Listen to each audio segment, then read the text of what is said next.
So I've made some changes to this house that makes it possible to create extra lighting like this in Blender. I wanted to show you how that works.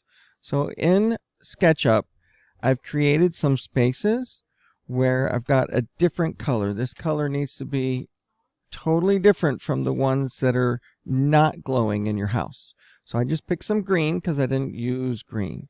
I've got it up here. You can see I've got a little section. I did that by just using the offset tool twice and creating a little gap there.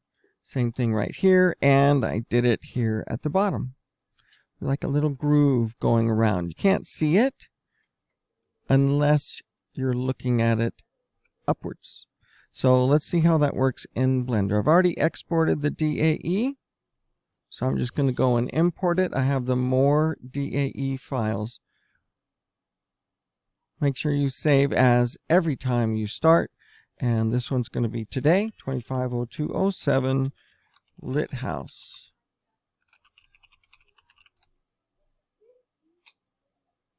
I'll import that DAE file.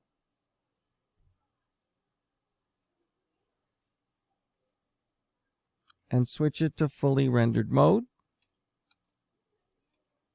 and get a good angle on it. Now, of course, when I press 0, this is the actual angle. So let me just lock it real quick so that wherever I go, the camera's coming with me. First of all, I'm going to go to 100%, and I have to change my computer to use the graphics card, not just the CPU. Because switching this to cycles rendering is going to be very slow otherwise. So whatever graphics card you have, go to Edit Preferences and change None on System to CUDA. And switch it from the CPU up here to the graphics card. You can have both of them and it'll do the same thing. You can just close that. There is no save. And then we need to change the render so that this will work. Clicking on the one above the printer is a digital camera, and that's the rendering stuff. You can see here that by default it's the EV render, and it's very fast. You can orbit around and it calculates shadows, but it can't do the lighting that I showed you earlier. So I'm going to switch this to the cycles render. And right now the device is still the CPU. So you can switch that and use the GPU, graphics processor unit, to do your calculations.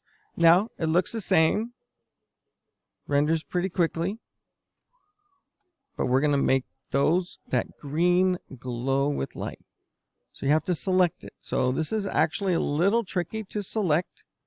I'm going to go up there and try and click that little green inside. Might have to get kind of close. There we go. So that green will change for all the spots. So you just have to select it one time. Let me get back out here and go to my materials. It looks like a little beach ball there. You can see the base color green.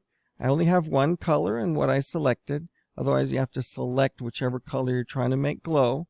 And there is something down here called emission, but it doesn't work the same as totally changing the way the surface is seen. Click on Principled BSDF, and you can see lots of different kinds of surfaces. We want the emission.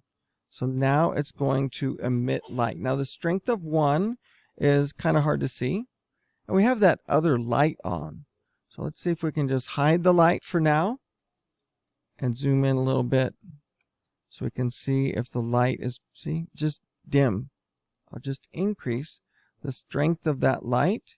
And this is when you see the difference in the mode. It's very, call it noisy, very speckled. And so it takes a little while for it to update that. An individual picture can take quite a while depending on the quality that you're after. But find a nice level here for your particular model. Again, I did that because the light has to shine on something to really be visible, of course. And so I did that all the way around the house. So even here over in the dark. And this front door is lit up as well. Still a little dim. So just find how much light you want to be there. You can change the color of the light, but to me it looks like LED strips going around the house there. Now this color right here is like nobody's home, so I'll do that for this one as well. I'll show you the emission, and we'll just increase the strength of that emission. So this light doesn't actually shine on things, but it does light up the house. So the windows are all lit up very nicely. Now if I press F12, I'll show you what it means to render this image. For the full render, there are 4,096 samples, which is how many photons are leaving the light, bouncing off each pixel in the house and going into the camera. So it's going to take a little while to do a full render. 4,096 might be a bit much. So if you don't have to have that level of perfection, you can actually lower the number of samples. So the viewport, just right here, it's doing 1024. So this is 4 times as big. Let's just do a 1024 for the rendering as well. And this time we'll press F12. It's going to go through this quicker, but the quality at the end is really not too bad. So once you're going for perfection, you can increase that number back to where you wanted it.